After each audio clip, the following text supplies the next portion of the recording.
Thank you for coming today. I put these webinars together just because I thought we had that time of online learning at the end of the school year, and then no one knows what's going to happen with 2020-21.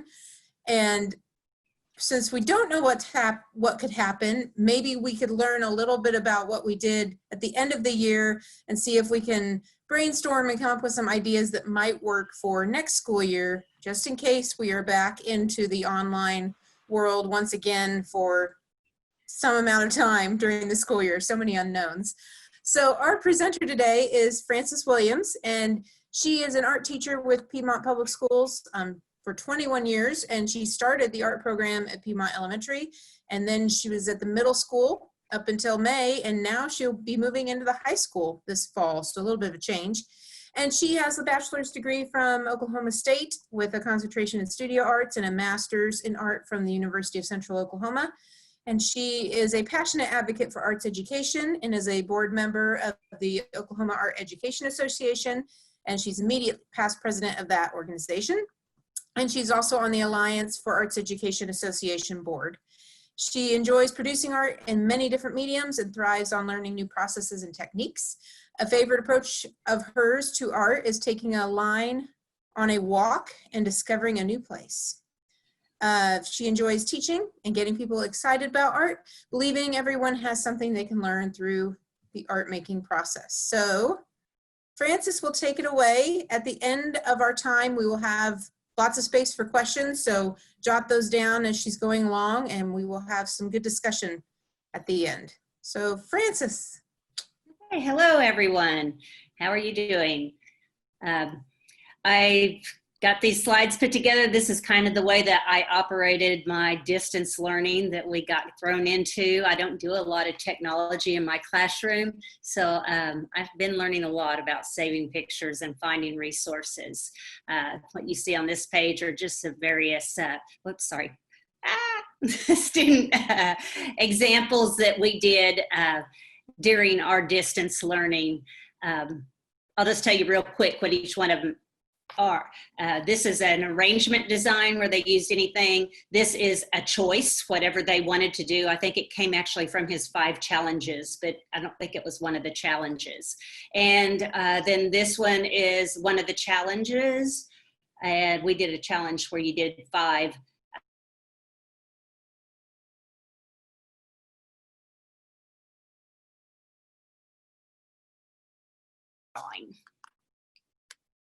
And this is what Piedmont Public Schools platform looked like.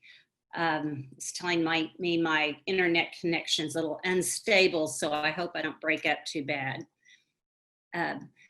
It gave resources for parents, what they should be doing, what their students should be doing, what the educators, what each teacher is expected for office hours, when all the school's Zoom meetings will be, because of course some people have many students. And so this is kind of what the teacher side of it looked like. And our whole focus was on engagement opportunities and having lots of choices. And of course not grades. The only place we had any type of grade was for students at the high school that were trying to raise their grade or out of failing. That you can see, read through this. I don't think I need to read all of that. They will have this PowerPoint, right? Okay, I hate it when people read PowerPoints. Our platform for students during distance learning was Google Classroom, and we use Google Classroom in our school all the time. We're a one-on-one school, so they had each student had a Chromebook already when they went home, and if they didn't, if it was in the tech department, they were taken one. So we were already doing our lessons there. Even though I had my lessons on Classroom, my students were not used to going to Classroom to find their lesson, other than the ones that really like to get on their computer. And I would always just put it on the smart board, go through it, tell them the resources on Classroom if they need a backup, or if, you know, they had already, if they were absent, then I would tell them to go to Classroom. So they were used to using it. And then of course the Zoom meeting once a week. Excuse me, let me turn this off. I've had it on from yesterday. And then a lot of the other teachers used Kahoot, and then we were supposed to take roll. We had to notify parents of absences, and we had to record that on a master sheet for our administration. Then also, if students were not attempting lessons, and when I mean attempting them, basically that's all that some of my kids did, which was fine. I had some boys right at the end that decided that it was really funny. They were 7th-hour boys, to take a plastic water bottle and draw a smiley face on it and turn it in for their lesson. This was like right at the end. And it was like, okay, you turn something in. You're not gonna get a reaction from me. But if they didn't try to attempt the lesson at all, then we had to email the parent and record it on our master sheet. First steps is set everything up in classroom, and most of you may be familiar with Classroom, but there's a topic area, so it's easy to find all these things. So we had to put them in our topic area, and then the lessons were in the classwork section. So weekly assignments on Classroom. Right after the start, because students kept getting confused about what the lesson was, so I started labeling after the name of the lesson, week 1. And then, when I started getting some questions. So we had five assignments. The 6th assignment was just to wear your mask. We made a mask for the 5th one. Excuse me.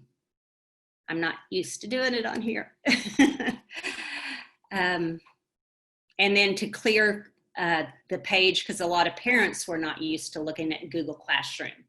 And so a lot of them were having to get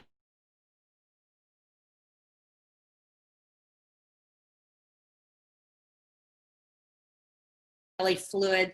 I told parents that if they were having a problem, just take a picture of it and email it to me on email. And then I would just mark it as completed.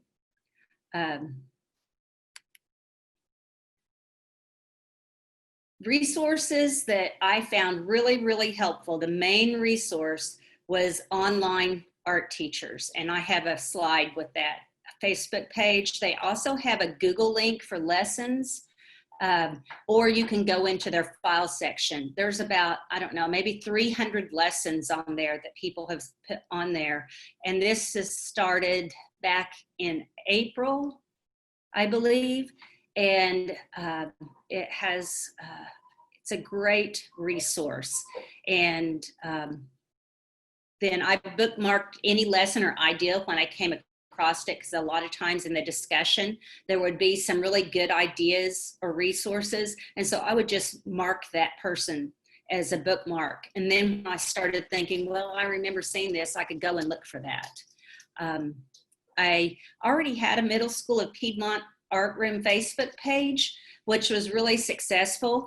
It hadn't had a lot of visitors, but a fair amount. But once I started, I had real big ideas at first, that I would have a slideshow for each hour. And along with all the other recording we had to do, it became way overwhelming after the first week. To do that. So I just started putting everything onto my Middle School of Piedmont Facebook page and telling my students that. We did not have to send out any emails to our parents other than missed Zoom meetings or missing assignments. This is what my Facebook page looks like. This is my middle school art club. This was our last meeting. They were working on their recycled ribbon design for the fair, but it never was able to be finished. I have archived the page, but you can still see all the content.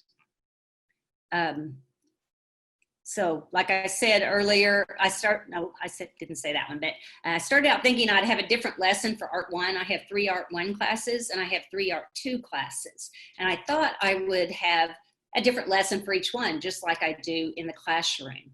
But after the first week, that was way too much with everything else we were already doing. And it was easier for me to focus. And I just had but all 6 classes do the same lesson. I had a lot of feedback from my kids. A lot of them had questions. They had a hard time reading directions. They weren't used to doing that. They were used to being able to just ask me. They weren't used to going and looking for the resources. Maybe they were more used to that in other classrooms, but they weren't used to it in the art room.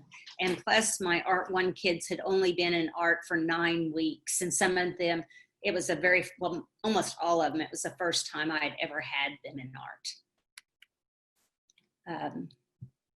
Mistakes, was expecting too much at the beginning. And so having to revise that, reduce my stress load. And then successes was giving them the option to always create their own work.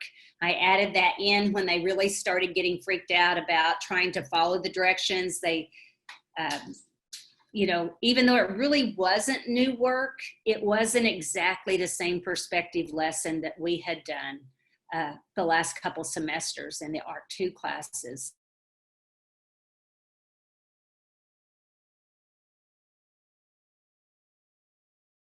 Just telling them, if you painted a painting, or if you did a drawing, or you did a digital drawing, if you did sidewalk art, if you did tape art on the walls, because we were just getting ready to tape the walls of the school when this all happened, so they didn't get to do that. And I did have a couple of students tape the walls in their house. Their parents let them do that. And so I did learn some fun things about my kids. This one boy, the one that had the little pot for his surrealism on the top of his head, the little curly-headed boy back in the slides, he loves to paint. He turned in a bunch of canvases that he painted. His parents had gone and got him paint and a bunch of canvases. And another girl just drew a whole bunch of different hairstyles on paper, just lined paper, that were really elaborate.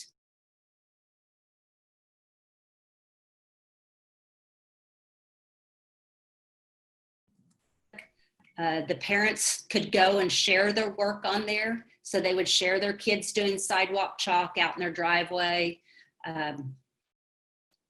And our administration really liked that, because they could take things and post them on different school sites about what our kids were doing during distance learning.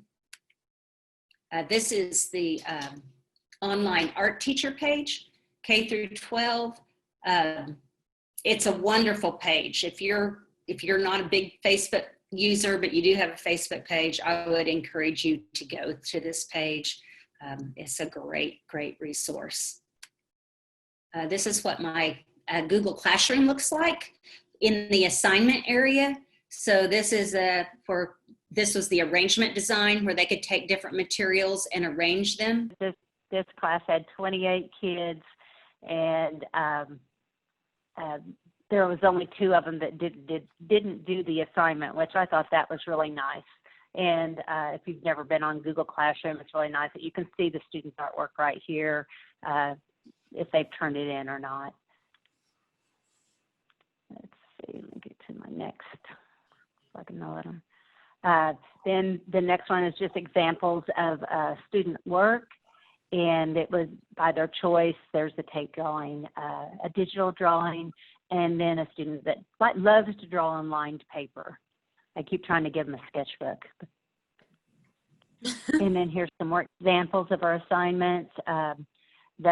We did an origami, which this was the first week again. Once again, this just completely threw them, because I gave them the video instructions for the origami crane, even though they hadn't done it in class, and I gave them a step-by-step, and I told them they could just make a paper airplane, because a paper airplane is origami, because I make them all the time and fly them in my classroom, and then do a drawing of it. That just completely threw them. But they really loved the surrealism and the arrangement designs. This one that's kind of the pattern right here. A kid was having to power wash his dad's driveway, or maybe he was helping his dad at work. And he power washed this pattern and took a picture of it and turned it in for his own arrangement design. I thought that was really creative. And then here's one of the masks that the students did. I thought that they would respond to that, but I think they were really tired of distance learning by the 5th week. And feedback from the administration was good on the art slideshow. And then also on the Facebook page, the participation. Did I already go through this? Anyway, then moving forward for next year, I talked to my assistant principal, and she said we'll continue with Google Classroom, and our district sent out a survey and asking parents. They had different things that they asked them what they wanted, and we had a good portion of our parents that said they would prefer in August to have an online platform at Piedmont Public School and not send their students to a physical school. So they're in the process of trying to obtain all of that right now. Grades will be done, of course, if we go back and we're doing it online, we'll have to give grades. I already used rubrics in my classroom, and so I will just continue to use those. I'm sure they'll have to be modified as far as materials, because really you're not going to be able to introduce any new materials because they can't all go buy those materials. And so I thought the best thing would be to introduce new concepts and have a wide range of materials that they could pull from, anything that they could think of. New options I may use are Screencastify and then maybe more digital drawing, because I have a lot of students that enjoy doing that. And that's it. I can send you all of my lessons if you want. I can share them with you on Google in email. If you want to email me for those, I would be happy to. The slideshows are there, and I figure if you like something, there's no reason to rebuild it. Just take it from somebody else. But thank you, guys. What's your email, Frances?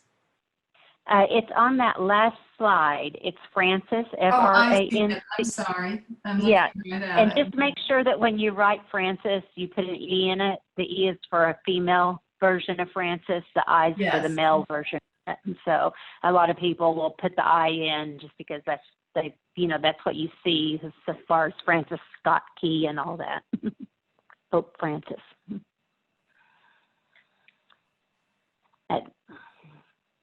You have any questions? Yeah. Questions. Let's go for it.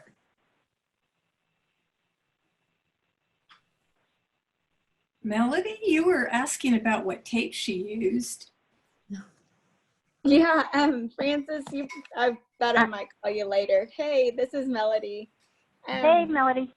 You said that you tape the walls. Do you use just the blue painter's tape, or have you ever used the color? Just the blue. Just the blue tape, painter's tape. I always like to kind of do it in January because it's a fun coming back from break activity, and they love getting out of the classroom. Yeah, it's just blue painter's tape. Okay. And I had some students that would order from Amazon and get a whole sleeve of different colors. Okay, so they could bring their own if they wanted to? Yes, I don't provide that material. They bring the tape, and that's one of the things I asked the class to bring. You know, and I think I told you, I asked your plans for the day? You wanna go to work? each class to bring one item, and I think all of my Art 2 classes had to bring blue painter's tape in January. Okay. Usually I'd come up with enough that way. So how often do you ask them for supplies? Is it the beginning of each semester? I don't ask them for supplies. We can't ask for supplies. I order everything, but there's a couple things I ask each, like Art 1 class, or like at the first of the year I do first and second hour, bring hot glue sticks if you can. And it's just if you can. Okay. If you can, got it. It's only if you can. And I have there's a lot of parents that will order a massive amount and send them because they know a lot of students can't, and they can. Okay. I need to get with you and find out what things you do like that and just pass it on. So Pass it on, yes. Share the love. Yes. And Oh, Francis, we had a question from Gail in the chat, and I might Yes. not have right. Did the school district issue your Zoom accounts? Yes. We just used the free Zoom account. The school did not purchase a Zoom account. So we just downloaded Zoom on our laptop. Yeah, I guess maybe they, no, because Zoom provided that. I know that because we didn't have the option like you did to have breakout rooms, you know, when you broke out people into different rooms. We Yeah. couldn't do that on the free account. Mhm. I'm curious now for just my sake on that one. I'm signed up with Putnam City. I wonder if I have to make a new account for Piedmont then for Zoom. I don't think so. It's not an account, really. You just got on and set up your meetings, I think. Okay. It did, well, I guess once you set up a meeting at an account, it's been too long since I did it. Yeah, I'm thinking the same thing. I thought I put in Putnam City's email address to make it as an account. So I need to go in and see if I can find settings on that. So were you saying that Piedmont is going to go virtual Zoom at the beginning? No, that's not what I was saying. They're going to, they don't really know what they're doing. They're looking, right now we have a small online service for people that, for students who are suspended for like a full semester, or for Right. students that have medical conditions that they're going to be out of school for a whole semester or the rest of the year. Then we have an online service for those students that different teachers oversee. Okay. And so they're going to buy more licenses for that and expand Okay. it, because So we if just the have it parents for one wish. site. Okay. So like if the parents wish to say, oops, sorry. If the parents Right. wish to send it that way. Okay. Right. A lot of, I guess there was a fair amount of parents that said that they're not sending their kids to school until this is done. Okay. So whatever that means, you know, that just was the survey. Okay. I answered mine differently. I was okay with going back to school. So Yeah. What Sorry. is, I have a question. What's Screencastity's? Screen? Screencastify. Oh, I wish I Castify. could get back on. They had us for like right that last week, they had us do a little PD and it was to just make your own Screencastify and learn, and that kind of lets you become familiar with it, so that if we did have to use this at different times in the fall, we would have another option. And I really liked it. What it does is that it lets you put together a slideshow, and then you just do it like you do in your classroom. You're telling the kids, you're showing them, you know, on the slides, just like you stand at your smartboard and show them. Right. And talk to them, but they can see you in the corner and they can see you talking. At So the it's same better time than, so Google Slides, you just see the slides, but you don't see you. Right. And you're hearing, you can also read the slide and you can hear the teacher's voice at the same time. Oh, okay. That sounds fun. I'm going to a webinar tomorrow, and I signed up for that and I didn't know what it was. So. Yeah, it happens right away when you start it. When you start it, it's like I was on the phone to somebody trying to figure out how to set it up, and I realized, oh wow, I'm recording. Got off and started doing it. But I just did, you know, like pictures of my yard and my dogs and my flowers. Okay. We didn't have to do a lesson. All right. Well, thank you. You're And welcome. the handy thing about Screencastify that I found is when I've been using Canvas and recording myself talking to adult students, but then I can click on things within the course on Canvas while I'm talking and show them like, hey, you have a chat this week and no one's commented, and here's the chat and where you should be putting things in. So that's how you can see your computer screen and where you're navigating to. So especially if you're having to learn a new platform, it's handy. Right.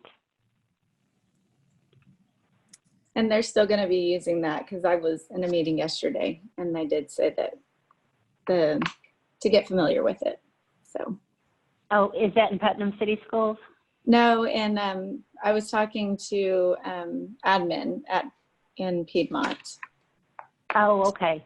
So they're going to do another PD on it? She just said get familiar with it. So she hadn't sent anything. Oh, okay. On. Oh, I see. Okay. So that was trying to think of her name. Still trying to learn all these names. Oh, Erin Pruitt? No, it was Lisa Campbell was the one who was holding the meeting. Okay. Yeah. She's kind of like HR. Yeah. She put all the lessons on also for the Google accounts, I noticed too. For Google Classroom, set all that stuff up. And for all of you, I don't know what your thoughts are about your classroom in the fall, or sharing materials, or spacing, or disinfecting tables, all those things that could be happening. But there should be funding coming to your districts for disinfectant wipes, gloves, masks, spray bottles of disinfectant, all those sorts of things. So as the art teacher, you shouldn't have to think about, oh, I get $100 each year for my budget and I need to go buy a whole bunch of Clorox wipes. Oh, good. You shouldn't have to do that, because the district should be providing that, because that can be covered through the CARES Act. So you'll have that. And then I have a group of folks, including the OAEA board members, and they are figuring out some guidance for visual art classrooms for the fall. So things like how to disinfect materials, or maybe students shouldn't share and you should have individual supplies for each kid that they take in and out of the art room, all those logistical things. They're trying to figure that out for me. So I hope all of that will be finished here near the end of the month. And then we're going to release that information in the phase 2 guidance from the OSDE. So the phase 1, if you looked at the fine arts section of the phase 1 guidance, there was hardly anything, because I just didn't know which way to jump. But phase 2, there will be probably at least 2 pages of information for you. So look for that in July. I'm most worried about the clip. Yeah. And I hope they give you enough time to elementary, middle, or high school in between your classes to get things disinfected. If you need wipe down tables and things, you need some time to do that. Right. Yeah. I'd just like to have an art room put together right now, because I don't. It's like it's still a science room, and the science materials are still in it, and they're not leaving until July. Okay. Now, Will, I have a question.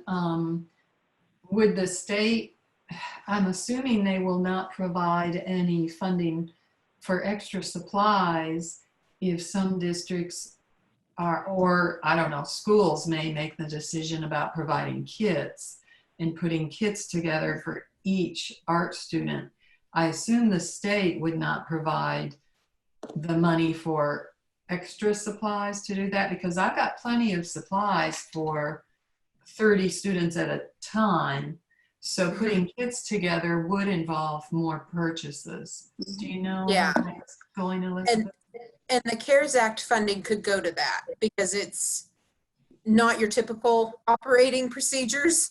So since it's something that's been interrupted by COVID, the funding could cover that. So if you're thinking right now that maybe that would be a good route to go, then you might go to administration and say, hey, you know, it might be safer for all the kids if we make sure they each have a bag with a Sharpie and 2 different drawing pencils and a good eraser and something else. And they keep that in their bag and they carry it around, and we need to make sure every student has a bag, because we don't want to share pencils or anything else. Right. Boy. Disinfect them. Oh, gosh. And I do believe the Missouri State Arts Director, he's been calling companies And he's been trying to find out if paintbrushes could maybe be put in Barbasol or something similar to where the brush part is sticking up out of the disinfectant and the handle, so the kids would just drop them in there as they go out the door, and the new kids could come grab them out. I don't know, or two later or something, but I'm not sure that he's figured that out yet. But we have different people working on some pieces of it across the nation.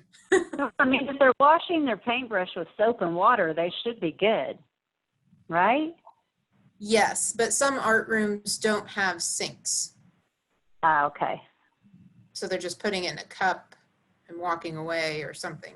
Okay. Well, and you start thinking about the time on all of that to do cleanup between classes. If you only have 5 minutes, I've actually been thinking of just kind of switching to making mine, I do art 1 and 2. I was thinking of making them both basically drawing courses for the time being. And that way, as long as they have a pencil and a sharpener, we'd be good to go. And if they could carry those with them, which they would probably do for other classes too, because I mean, word at Deer Creek is we are all coming back. Yes. I mean, that's the latest, but maybe that's the latest with most districts. So I don't know. I was thinking of just doing a switch. It might be a lot easier than trying to bring in all of this extraneous stuff about supplies and all. Yeah. And I'm concerned about distancing if our class sizes are going to be 28 to 30, which is 25 to 30, just depends. That's normal for us. Yes, that's my normal class is 26 to 30, yeah. It will be interesting to see too, I mean, if enough families choose to be online, that might shrink your class sizes up and put better social distancing in place. But I don't think anyone knows quite yet. Yeah, how do we prepare ahead of time? I'm feeling like, well, I'm doing all this, but is for naught, you know? It's kind of hard. Yeah. I'm really hopeful that by mid-July, everyone should have a better idea, because we'll know, like, for example, right now with cases going up, maybe this is a new thing, maybe it's not, but maybe it is. So by July, we'll have a better idea of what's coming in August and be able to plan a bit better. There's just so many things in the air. Yeah, just have to take it a day at a time. Yeah. I also, not to go backwards with Zoom, but we were not allowed to we only could let one student at a time into our Zoom meetings. And we met 2 hours every day. Every teacher had to be open 2 hours a day. And it was rarely used. In that 6 weeks, I had 4 visits.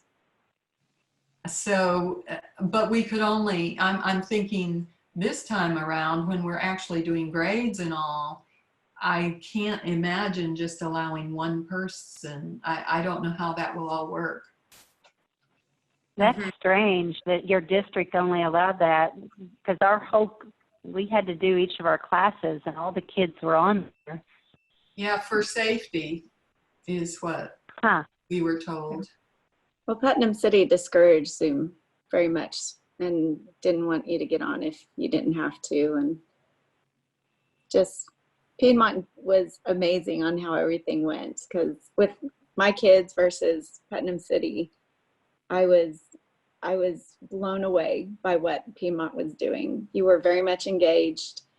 The kids were engaged. The kids participated, as majority of them did. Majority of them did the projects online. It was very impressive to me compared to Putnam City. So. Now I should say, this might just be at our middle school. Maybe the elementaries all met together. I don't know about other schools, but at the middle school, it was one at a time. And maybe they think, well, middle school is when things could get weird. perhaps a little more weird. I don't know what they were thinking on that. But Yeah, they we said had it was to go in and set up our, because there's controls. Hey, I'm sorry, I'll let the dogs in. We had to go in and set up the controls so that once they signed in originally with their name, they couldn't change their name, so you know who is there. And we did have a couple of kids try to sign in with just like, oh, yo mama or something like that. And if I would just say, hey, whoever yo mama is, if you're not in my classroom, I'm kicking you off. And so then you just kick them out. right. And it was good. And most of the kids just pointed their screens at the ceiling anyway, because they were probably in bed under the covers. And I think the security is better if you use Google Classroom for your meeting space than Zoom. I think that was part of the hesitation. And even, I mean, the OSDE, we had multiple incidents of trolls getting into things. Yeah, because all of our, everything was on. Yeah, we were just meeting on Classroom mainly to, you know, make contact. A lot of the parents used it, I think, as a way for their kids to sign in with a teacher every day, twice, you know, most days it was twice a day because they were home alone. And I think also part of the difference between Putnam City and Piedmont is that I believe Putnam City is 1-to-1, but I know from talking with one of the elementary teachers in Putnam City was that the kids didn't take the devices home. There were kids in the building that didn't get them home. So then you had the piecemeal effect of trying to reach the kids that did take devices and the kids who didn't. And hopefully if we go through this again next year, we'll have the lessons learned and districts like Putnam City will figure out a way to get devices to kids and close the gaps. Do we have any other questions? Running to our hour here. Well, guys, I want to thank you for listening to me. I'm sorry I lost the internet. It happens. Thank you. Francis, Thank you for doing this. Sorry. You're welcome. Gail, go ahead. excuse me? Francis, outstanding. You always motivate me to do better. Oh, well, thank you. I appreciate that. I needed those kind words. Okay. Well, if you know anyone who missed this, let them know that it will be online here in a few days after we get it uploaded to YouTube, and I will have Francis's slides there too, so they can access the information. And if you'd like an art round 2 discussion, we'll have a high school art focus on Thursday afternoon at 1 with Eric Lyons. So you're more than welcome to come to that one too and hear a little bit different perspective. So Do you ever have elementary ones? I did not have anyone for elementary. No, not for right now. Well, if you do, I'll be there. Yes, yeah. Okay, well, thank you all.